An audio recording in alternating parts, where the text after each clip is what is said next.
தங்கம் வாங்க ஈஸ்ட் ஹேம்லக்ஸ் விஜுவலர்ஸ். வணக்கம், இது ஐபிசி தமிழின் இன்றைய பிரதான செய்திகள். முதலில் தலைப்புச் செய்திகள். இனவாதத்தை தூண்டும் சாணக்கியன் தேரர் குற்றச்சாட்டு. உள்ளாட்சி தேர்தல் திருத்தச் சட்டம் மூலம் 7ஆம் திகதி சபையில் முன்வைப்பு. அனுர அரசின் அதிரடி, முன்னாள் ஜனாதிபதிகளின் முப்படை பாதுகாப்பு நீக்கம். எதிர்காலத்தில் எரிபொருள் விலை சூத்திரத்தில் திருத்தங்கள் மேற்கொள்ளப்படும்.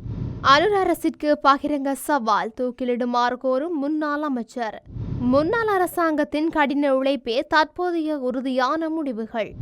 உள்ளூராட்சி சபை தேர்தல் தனித்து களமிறங்கும் ஸ்ரீலங்கா பொதுஜன பெரமுன. ஜனநாயக தமிழ் தேசிய கூட்டணியில் இணையும் தமிழ் கட்சிகள்.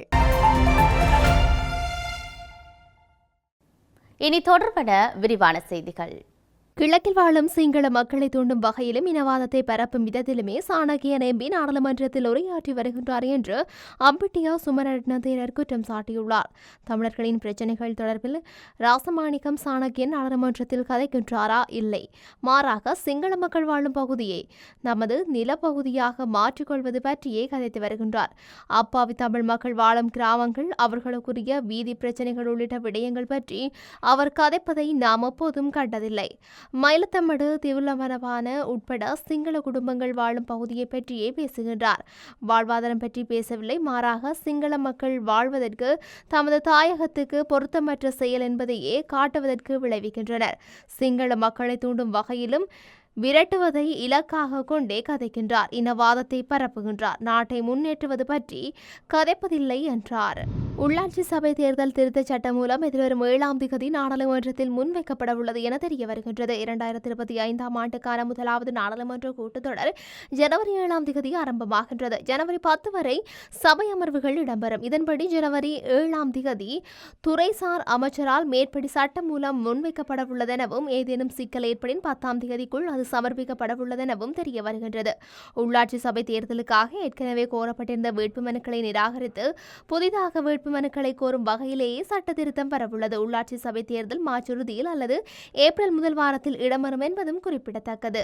முன்னாள் ஜனாதிபதிகளின் பாதுகாப்புக்காக நியமிக்கப்பட்டிருந்த முப்படையினர் இன்று முதல் அமுலாகும் வகையில் நீக்கப்பட உள்ளனர். முன்னாள் ஜனாதிபதிகளின் பாதுகாப்பிற்காக நியமிக்கப்பட்டிருந்த முப்படையினரை மீளப் பெறுவது தொடர்பான அரசாங்கத்தின் தீர்மானத்தை கடந்த செவ்வாய்க்கிழமை பொதுமக்கள் பாதுகாப்பு அமைச்சர் ஆனந்த விஜயபால நாடாளுமன்றத்தில் அறிவித்திருந்தார். எவ்வாறாயினும் முன்னாள் ஜனாதிபதிகளுக்கான போலீஸ் பாதுகாப்பு தொடர்ந்தும் வழங்கப்படும் எனவும் பாதுகாப்பு அமைச்சர் தெரிவித்துள்ளார். அதே நேரம் முன்னாள் ஜனாதிபதிகளின் பாதுகாப்பு 6 மாதங்களுக்கு ஒருமுறை மீளாய்வு செய்யப்பட்டு அதற்கேற்ப அவர்களுக்கான பாதுகாப்பு ஏற்பாடுகள் சீரமைக்கப்படும் எனவும் பொதுமக்கள் பாதுகாப்பு அமைச்சர் ஆனந்த விஜயபால தெரிவித்துள்ளமை குறிப்பிடத்தக்கது.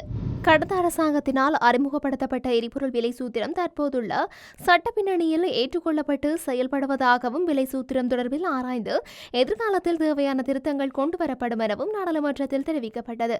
ஐக்கிய மக்கள் சக்தியின் நாடாளுமன்ற உறுப்பினர் தயாஸ்ரீ ஜெயசேகர வாய்மூல பதில்களை எதிர்பார்த்து கேட்ட கேள்விக்கு எரிசக்தி அமைச்சர் குமார ஜெயகோடி சமர்ப்பித்த பதிலில் இவ்வாறு குறிப்பிடப்பட்டுள்ளது. இதேவேளை 2024ஆம் ஆண்டு செப்டம்பர் 21ஆம் தேதி முதல் 2024ஆம் ஆண்டு நவம்பர் மாதம் 30ஆம் தேதி வரையில் தற்போதைய அரசாங்கத்தின் கீழ் 2 தடவைகள் எரிபொருள் விலையில் திருத்தம் செய்யப்பட்டு விலை சூத்திரத்தின் பிரகாரம் எரிபொருள் விலை திருத்தம் மேற்கொள்ளப்பட்டது. எவ்வாறாயினும் எரிபொருள் விலை திருத்தத்திற்காக சபுகஸ்கந்த எரிபொருள் சுத்திகரிப்பு நிலையத்தின் லாபம் அல்லது நட்டம் தொடர்பில் எவ்வித மாற்றங்களும் மேற்கொள்ளப்படவில்லை என குறிப்பிடப்பட்டுள்ளது. இதற்கிடையில் உலக சந்தையில் எரிபொருள் விலை குறைந்ததன் நன்மை இந்த நாட்டில் எரிபொருளுக்கு உள்ளது. நுகர்வோருக்கு மாதாந்திர எரிபொருள் விலை சீர் செய்யப்படும் எனவும் பதிலில் மேலும் குறிப்பிடப்பட்டுள்ளது.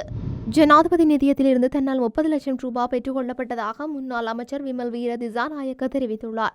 சிறுநீரக சத்திர சிகிச்சைக்காக தன்னால் குறித்த நிதி பெற்றுக் கொள்ளப்பட்டதாக முன்னாள் அமைச்சர் குறிப்பிட்டுள்ளார். அது பாரிய குற்றமாக இருந்தால் தன்னை தூக்கிலிடுமாறும் சமகால அரசாங்கத்திடம் அவர் கோரிக்கை விடுத்துள்ளார். மேலும் அந்த 30 லட்சமும் எனது வங்கி கணக்கிலோ அல்லது எனது குடும்பத்தினரின் வங்கி கணக்கிலோ வரவு வைக்கப்படவில்லை. எனது சிறுநீரக சத்திர சிகிச்சையை செய்த வத்தளை தனியார் வைத்தியசாலைக்கு செலுத்தப்பட்டதாகவும் முன்னாள் அமைச்சர் குறிப்பிட்டுள்ளார். அறுவை சிகிச்சை முடிந்து 3 மாதங்கள் மருத்துவமனையில் இருந்தபோது மருத்துவமனை கட்டணம் மட்டும் 1 கோடிக்கு மேல் செலவானது.